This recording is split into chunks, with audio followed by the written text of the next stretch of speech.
It was a ship built to symbolize progress, luxury, and human achievement, a floating palace of steel and elegance designed to conquer the Atlantic with speed, comfort, and safety beyond anything the world had ever seen. She was called the Titanic, a name that echoed strength and invincibility. But in the still, freezing waters of the North Atlantic, just 4 days into her maiden voyage, the Titanic would meet her fate. What was once hailed as the greatest ship ever built would become the stage for one of the deadliest maritime disasters in history. This is the story of the RMS Titanic, the dream, the voyage, and the tragedy that shook the world.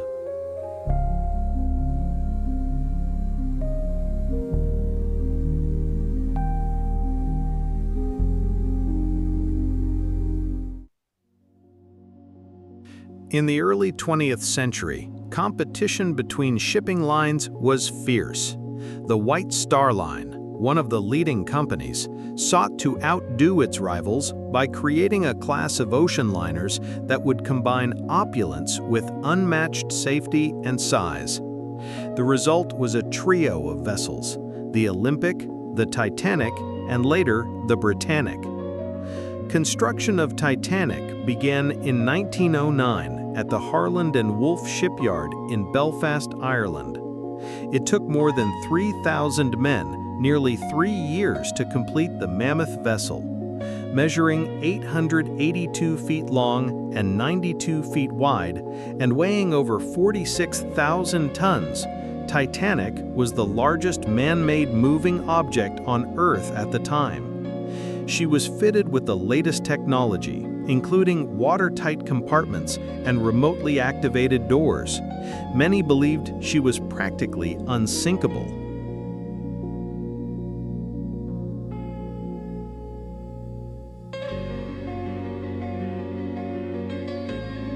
Titanic wasn't just an engineering marvel, it was a statement of luxury. First-class passengers enjoyed amenities comparable to the finest hotels in Europe: grand staircases, Turkish baths, a heated swimming pool, fine dining salons, and lavish suites furnished like royal residences. Second-class accommodations rivaled the first-class cabins of other liners, offering comfort and elegance. Even in third class, or steerage, passengers enjoyed better conditions than most immigrant ships of the era, with clean bunks, shared dining rooms, and communal spaces. Titanic was more than transportation.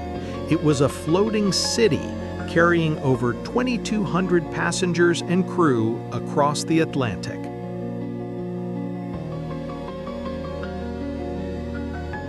On April 10, 1912, Titanic departed from Southampton, England, bound for New York City.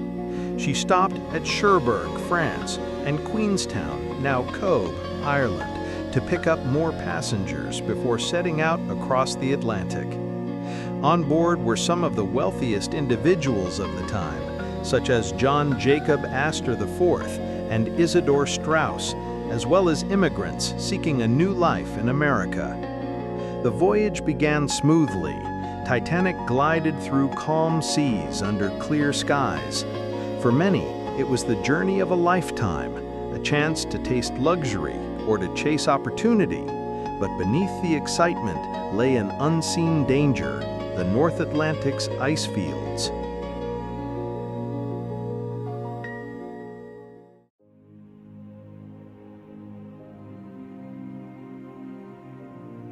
As Titanic made her way westward, other ships in the region began sending wireless messages about drifting icebergs. At least 6 warnings were received on April 14th.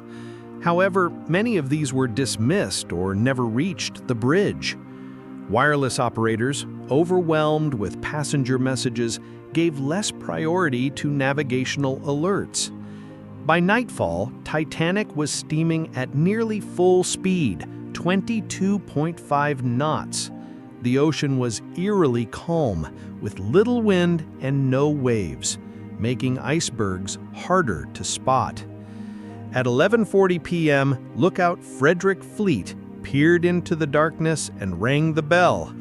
"Iceberg, right ahead."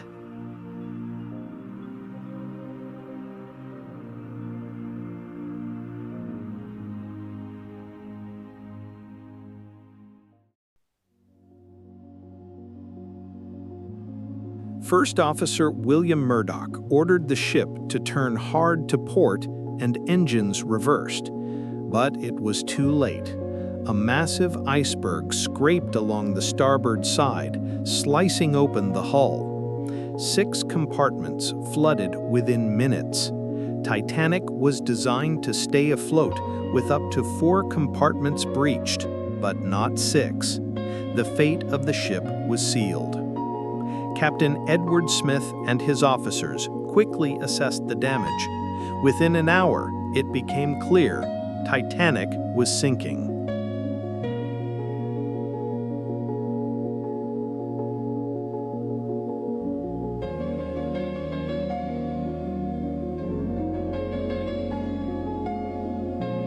Panic spread slowly at first. Many passengers could not believe the unsinkable ship was doomed. Lifeboats were prepared, but Titanic carried only 20, enough for just over 1,100 people, barely half of those on board. Regulations at the time required lifeboats for tonnage, not for passenger capacity. At 12:25 a.m., women and children were ordered into the lifeboats first. Many early boats were launched half-empty as passengers hesitated to leave the seemingly safe ship. As the bow sank lower, the deck tilted and the reality became undeniable. Distress rockets lit up the night sky, but the nearest ship, the Californian, did not respond. Only the Carpathia, 58 miles away, answered the call, racing through the night to help.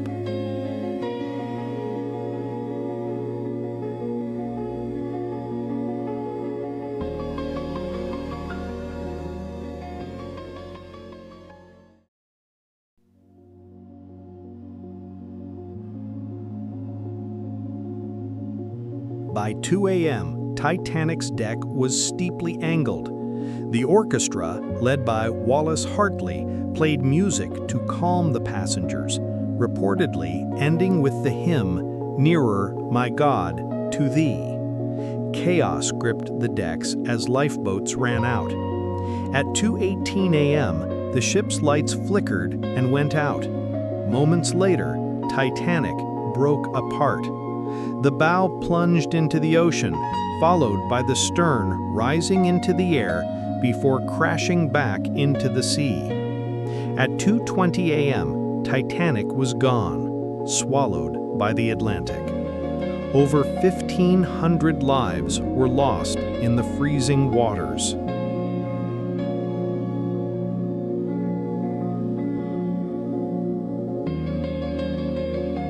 At dawn, the survivors, just over 700 people, were rescued by the Carpathia.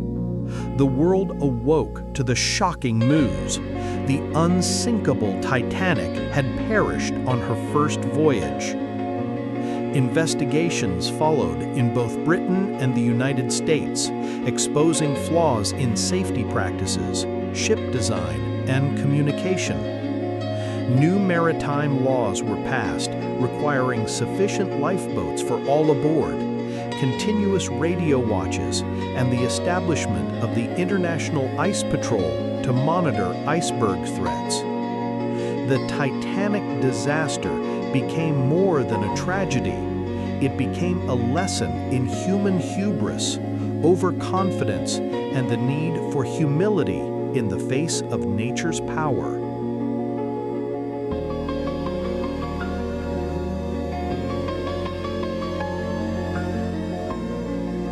More than a century later, Titanic remains etched in human memory.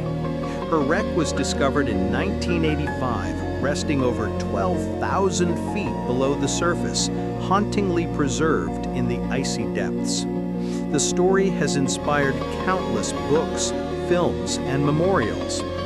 The Titanic is not just a tale of disaster, it is a symbol of dreams, ambition, and the fragile line between triumph and tragedy.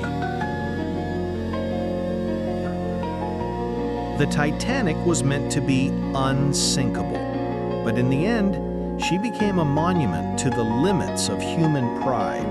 As long as ships sail the seas and people dream of new frontiers, the story of Titanic will be told, not only as a maritime disaster, but as a timeless reminder of both human achievement and human fallibility.